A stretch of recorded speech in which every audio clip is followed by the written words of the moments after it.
disse para vocês, hoje a gente vai conversar sobre fake news. Aliás, eu nem lembrava que amanhã seria 1º de abril. Acompanha comigo a SBT, a gente vai conhecer os nossos convidados. As notícias sempre são meios importantes de nos mantermos informados com o que acontece no mundo. É através dela que fatos memoráveis são contados e lembrados para sempre. Mas todo cuidado é pouco no momento de se informar, pois você pode cair nas famosas fake news, notícias falsas criadas para difamar alguém ou até mesmo para ser uma brincadeira de mau gosto. Os casos de fake news são de grande repercussão, principalmente nos dias de hoje com o alto uso da internet. O problema com elas é tão grande que foi cogitado o fim da rede social Telegram, quando o aplicativo não respondeu formalmente ao pedido da Justiça de apagar contas ligadas a um blogueiro famoso por disseminar fake news. Na nossa conversa de hoje, falamos sobre fake news e seus problemas.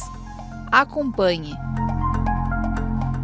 A gente está recebendo aqui na Rede Vida, eu agradeço já muito mesmo, o professor, escritor Emílio Coutinho. Muito obrigado, Emílio Coutinho, jornalista, mestre em jornalismo, professor universitário, autor do livro, um livro muito bom, muito importante. A gente vai conversar sobre o livro O Caso da Escola Base, que é, na verdade, o maior crime da imprensa brasileira. Interessante, o maior crime da imprensa brasileira. É uma coisa séria. Olha aqui, concluiu o mestrado em 2019, experiência como repórter, redator, então sabe do que está falando. Muito obrigado, professor Emílio, muito obrigado. Eu agradeço, padre. Estou muito feliz de estar aqui, muito bom, viu? Agradeço o convite. E eu recebo também o professor Fernando Mulan, olha aí, Mulan, de Moulin Rouge, você estava falando, né? Só para você não esquecer o nome do professor, né? Professor especialista em negócios, viu? Muito obrigado.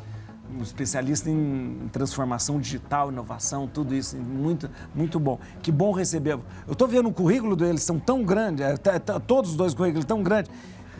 Engenharia química, você é químico também? Sou engenheiro químico. Você é engenheiro químico? Mas aí eu fugi desse lado, né? E aí, interessante, administração, marketing digital. Olha aí, MBA, Executivo Internacional, olha, muito bom. Olha quanta coisa, gente.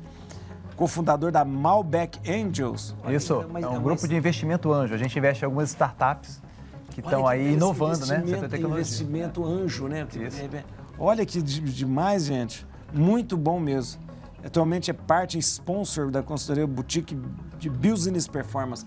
Uma pessoa que está, olha, interessante, engajado nessa coisa das inovações. É muito bom mesmo, muito bom. Seja bem-vindo também, muito obrigado. Professor. Muito obrigado, é um prazer estar aqui, muito contente nesse momento. Gente, a gente vai falar sobre fake news. Eu falei do livro deixa eu mostrar aqui, do professor Emílio Coutinho. A Escola Base, gente, muitos de vocês que nos assistem agora devem lembrar, foi um escândalo que aconteceu e eu achei interessante como fosse um dos maiores crimes da imprensa, da imprensa brasileira. A gente vai falar hoje sobre fake news e o único lugar que a gente não espera uma fake news, da onde a gente não espera uma fake news, é de um órgão oficial de notícia, da imprensa, né? Mas isso aqui foi um caso. Eu queria que você relembrasse pra gente o que aconteceu, o Emílio. Sim, padre. Então, infelizmente esse é um clássico aí no jornalismo, é estudado em todas as faculdades de jornalismo do Brasil, esse caso, que aconteceu em 94, e foi tamanho o estrago dele que até hoje ele é recordado. Foi em 1994, por um acaso em março de 94, duas mães acusaram os donos de uma escola infantil aqui em São Paulo, na Zona Sul, elas acusaram os donos da escola de abusarem sexualmente dos seus filhos, que frequentavam a escola. Sim. E elas foram até a delegacia, fizeram o boletim de ocorrência. No entanto, elas não contentes com a lentidão para elas, da polícia, da justiça ali. E elas resolveram chamar a imprensa.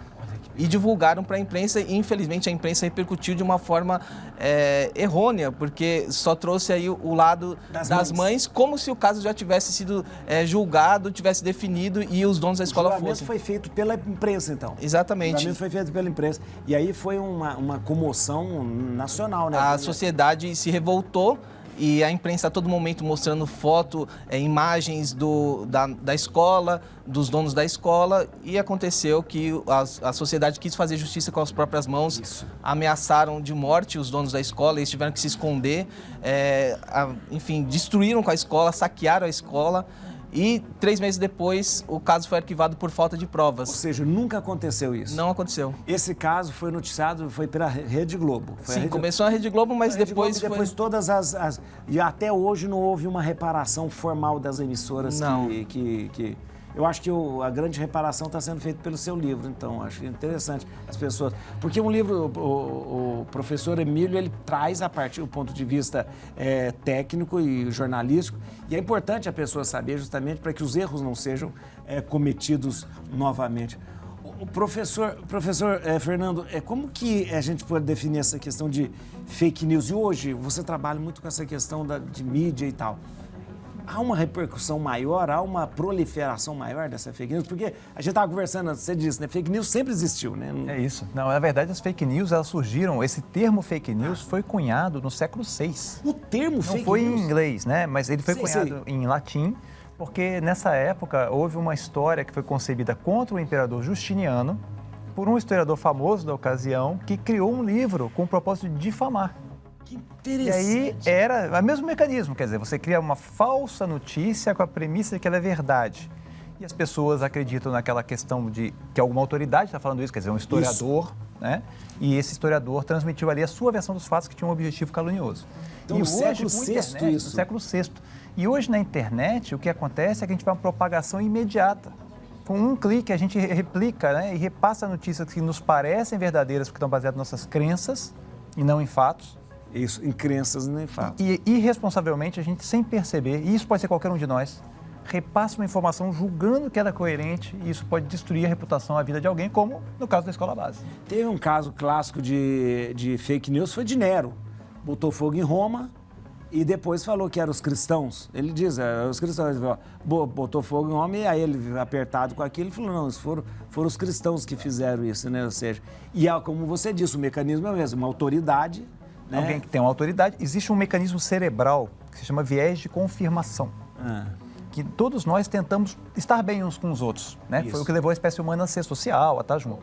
E quando você vê uma autoridade que tem a prerrogativa de, a princípio, ter mais conhecimento que você para estar conforme, fica em linha com aquela notícia e você acredita, você intuitivamente acredita. Então você tem que trabalhar muito o acesso à informação verdadeira, buscar outros fatos, checar a informação, né? Um pouco do estudo que você fez também. E é o que a gente vê no mundo digital, que não acontece, porque não dá nem tempo. As pessoas estão tão aceleradas. Isso, o tempo. Que não raciocinam. Então... Emílio, você falou que, por incrível que pareça, por mais que esteja provado, que não houve o abuso, que não houve o crime, você disse que teve nas suas pesquisas, de repente, uma constatação de que tinha pessoas que acreditavam ainda. Sim. O meu trabalho, esse livro que eu escrevi, foi 20 anos depois do caso. Sei. E eu tinha uma curiosidade de saber o que tinha acontecido com essas pessoas depois do caso ter rodado, depois deles terem sido inocentados. Eu queria saber se eles tinham voltado à escola, tinham se reerguido, ou se as consequências daquela notícia falsa ainda repercutiam sobre eles. E eu fui a campo, fui entrevistar, então, os próprios personagens e os vizinhos, enfim, da escola e da casa de um dos donos que também tinha sido apedrejada.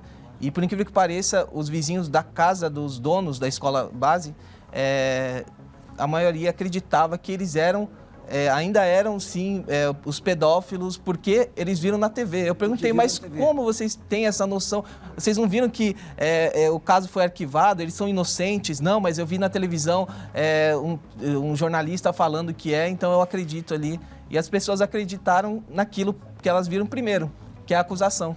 Fernando, essa história, por que é mais fácil, então, acreditar na mentira? Porque tem essa coisa, né? Parece que a gente tem uma tendência a acreditar na mentira. Tudo que é extremo, padre, acaba sendo algo que atrai a audiência, que atrai a atenção, seja para o bem, seja para o mal. Infelizmente, as pessoas dão mais atenção para o que é mal, para o que é maldoso, porque muitas vezes vai gerar uma fofoca, porque é daninho, e isso multiplica mais rápido do que uma coisa bondosa, uma notícia que vai fazer o seu dia ficar melhor. Então, acaba sendo até uma característica humana, infortunadamente, que ajuda os algoritmos digitais a ver onde tem mais clique, ou seja, o que dá mais audiência, onde as pessoas clicam mais, o que elas gostam mais. É isso aqui? Então o algoritmo robô automatiza aquela notícia e não uma outra. E aí ela se multiplica com mais propagação.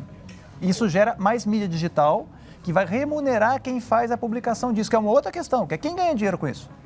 Alguém ganha dinheiro com isso. Pode ser um interesse outro qualquer, né, político, de imagem, e pode ser um interesse financeiro, monetário, de publicar páginas com conteúdo falso que as pessoas vão clicar. E quanto mais escandalosa for a notícia e mais o poder de viralização, mais dinheiro vai ser gerado por publicidade digital.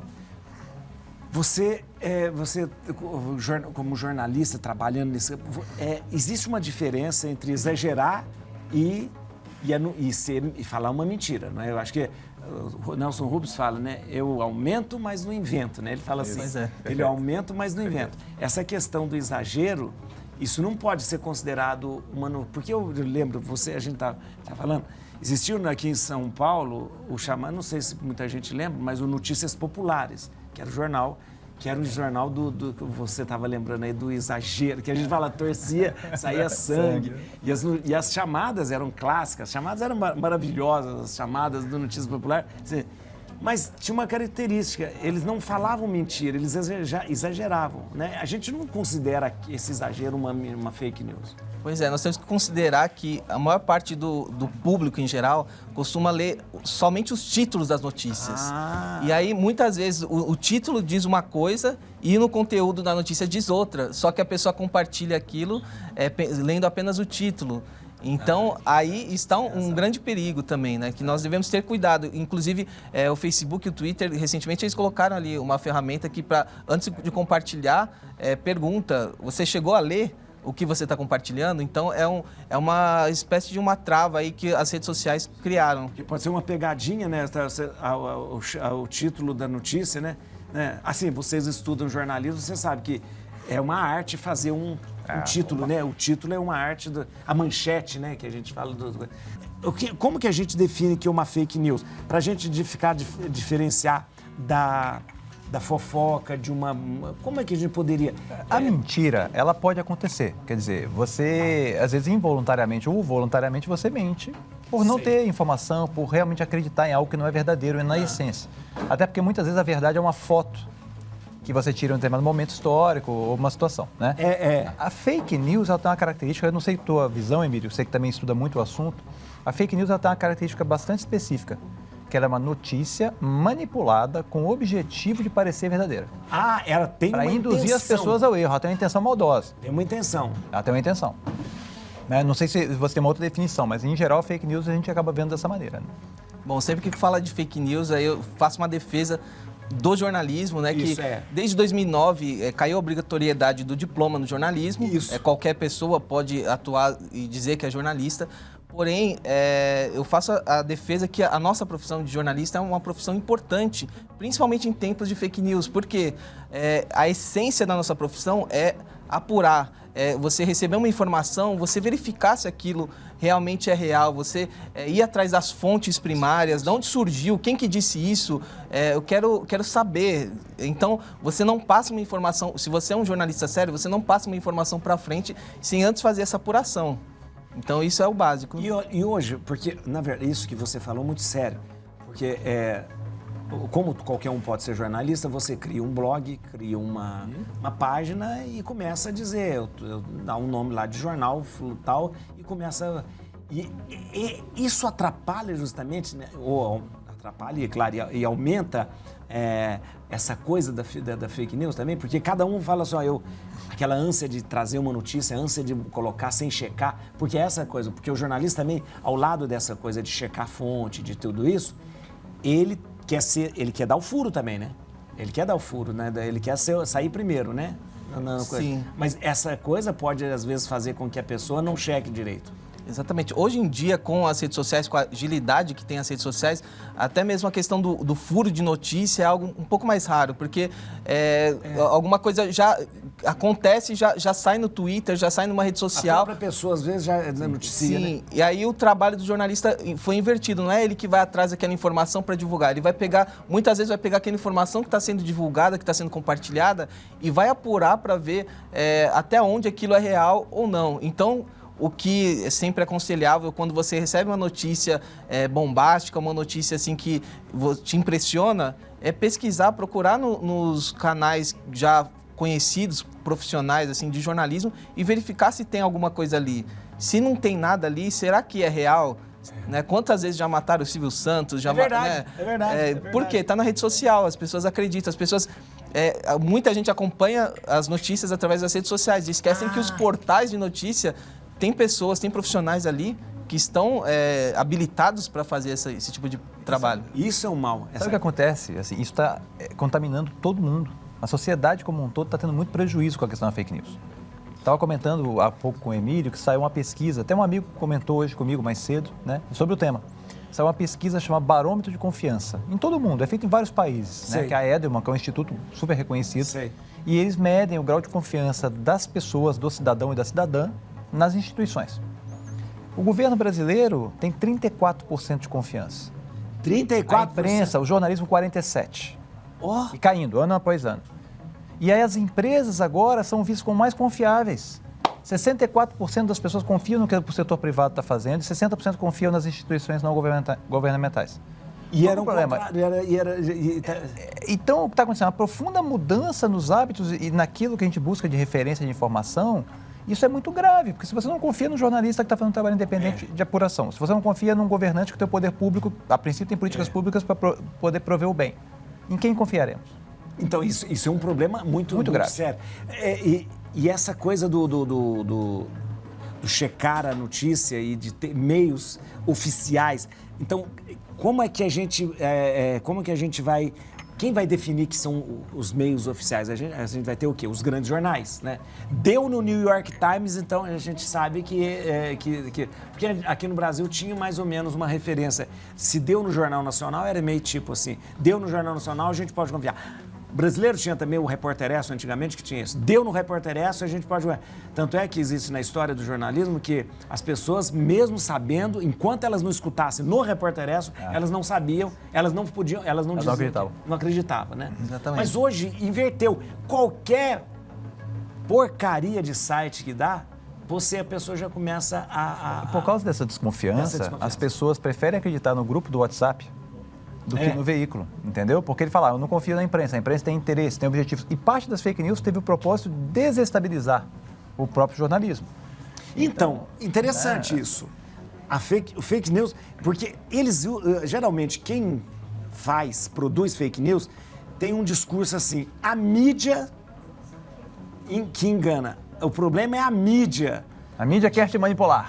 O que é a mídia? São os grandes... É isso? É os grandes jornais?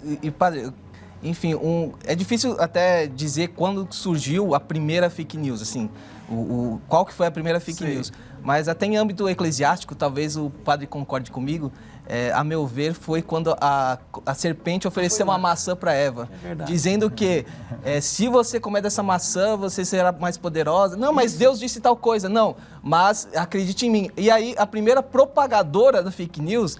Nada contra, por favor. Foi a Eva que levou essa informação. Ela foi a primeira tia do WhatsApp ali para passar a informação. Passou a informação que ela ouviu com a serpente. E Adão caiu. E Deus, se eu sou Deus, eu tô falando. Não, mas a cobra me falou, a serpente me falou. Mas eu sou Deus. É verdade, mais ou menos repete isso. Um jornalista, mas eu fui lá checar as fontes. Eu falei, não, mas foi ali no grupo do WhatsApp que veio falar. Sim, porque é mais fácil você acreditar em alguém que está ali próximo, alguém que você conhece, e essa pessoa falar que não, quem falou lá, o grandão lá, na verdade ele está te escondendo. E é isso que acontece. Eu vou perguntar para vocês depois, eu vou lá falar com a Thaisa, mas a fake news está muito ligado também com essa questão de hoje que a gente tem de teoria da conspiração, porque todo mundo tem uma teoria da conspiração, né? Todo mundo o mundo está cheio de teoria da conspiração, alguém querendo acabar, né? A internet, padre, empoderou cada um de nós. Então você tem na sua palma da sua mão, né, no seu celular, condições de consumir conteúdo, de gerar conteúdo, de divulgar conteúdo. E aí as pessoas acabam muitas vezes achando que elas têm mais propriedade do que um especialista. Aí você tem razão de falar que tudo começou com a maçãzinha cortada. Veja o seu celular, você não tem uma maçãzinha.